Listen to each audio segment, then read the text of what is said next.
chơi nét nhang môn nghe cao là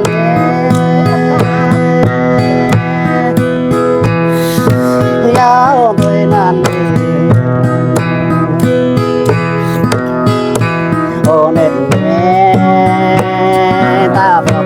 đó là giờ rồi này ô nét nghe ta mà đó ngàn giờ rồi này ô nét nghe ta vẫn nào đây đến giờ rồi ô chơi nét nhang ô nghe cao là giờ tôi nan là ôn tuổi mẹ thơ nhỏ lăng ta ôn nét mẹ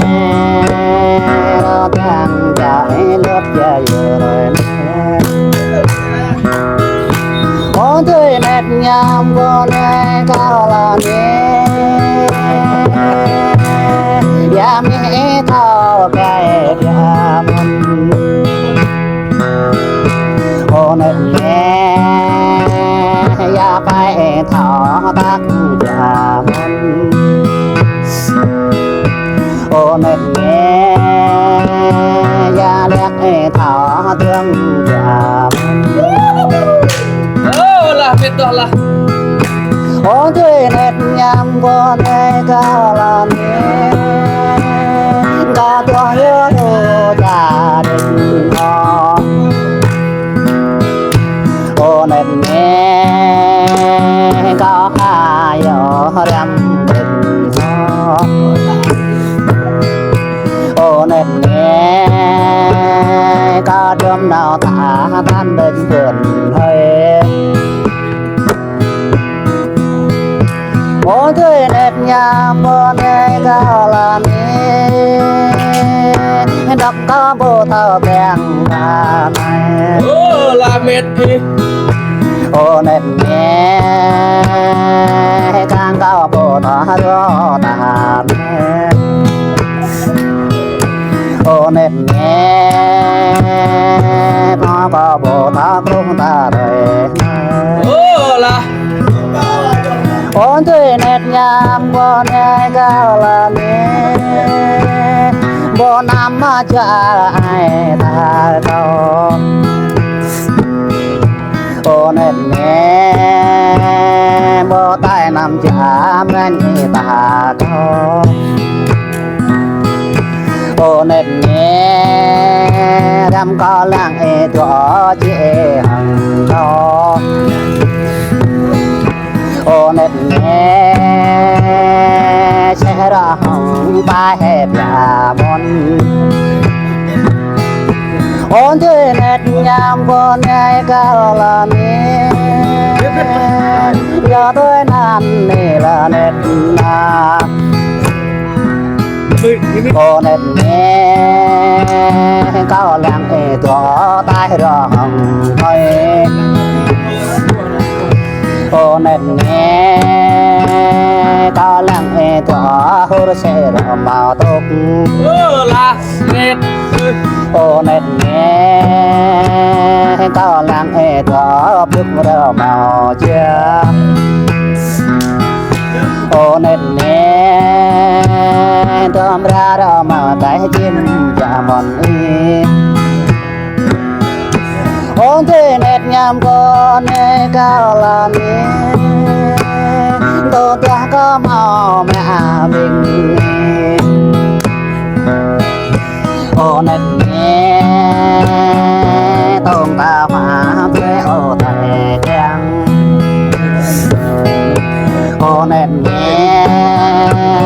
tô tia có màu có ý mong ghé ô nét nghe sang cao thảo hóa thuê ô thầy ta ôn thuê nét nhang con nghe cao là nghe câu em đấy còn đầm hoa ô nét nghe cao đây đã đầm ô nên nghe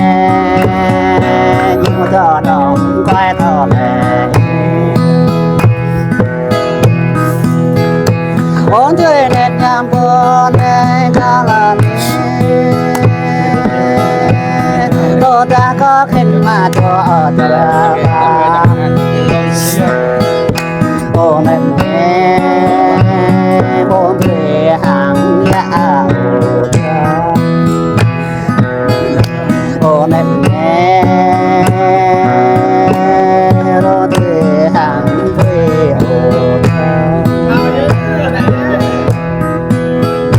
ôn thuê nên nhà buồn nên cao là giờ tôi nằm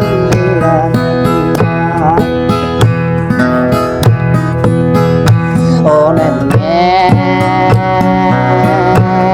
ta người ta có hàm ô bình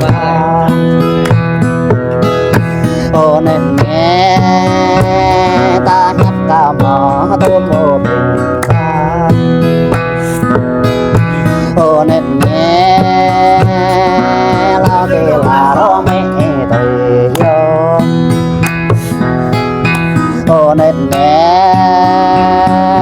lao đi là đó vô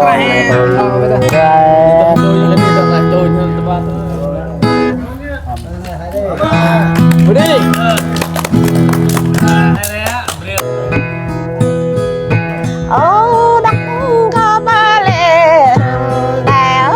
giang đường đâu ba lệ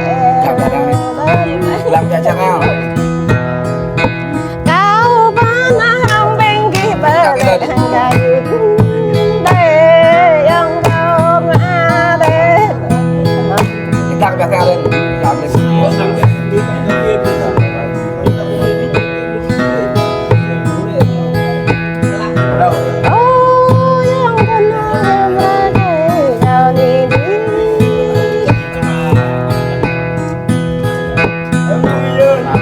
núi thu tê mi lâu để yang